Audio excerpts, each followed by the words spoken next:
ദൈവ തിരുനാമത്തിന് മഹത്വമുണ്ടാകട്ടെ. 8 നോമ്പിന്റെ 7-ാം ദിവസമായ ഇന്ന് നമ്മുടെ ചിന്തയ്ക്കായി ലഭിച്ചിരിക്കുന്ന ഭാഗം വിശുദ്ധ ലൂക്കോസിന്റെ സുവിശേഷം 18-ാം അധ്യായം 18 മുതൽ 30 വരെയുള്ള തിരുവചനങ്ങളാണ്. ദൈവത്തിനുമുമ്പിൽ എളിമയോടെ വിനയത്തോടെ ജീവിക്കുന്ന ഒരുവന് മാത്രമേ ദൈവരാജ്യം ലഭിക്കുകയുള്ളൂ എന്ന് ഇന്നത്തെ തിരുവചനം നമ്മെ ഓർമ്മിപ്പിക്കുന്നു.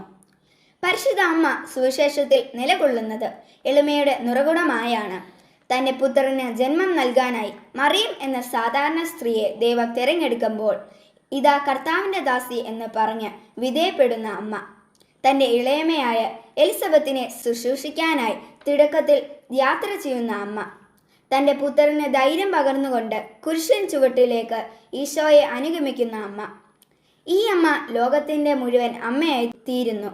പരിശുദ്ധ അമ്മയുടെ എളിമയും വിനയവും ജീവിതത്തിൽ സ്വീകരിച്ചുകൊണ്ട് നമുക്കും ദൈവരാജ്യം സ്വന്തമാക്കാം. അമ്മയുടെ മാധ്യസ്ഥം നമ്മുടെ ജീവിതത്തിന് ശക്തി നൽകട്ടെ.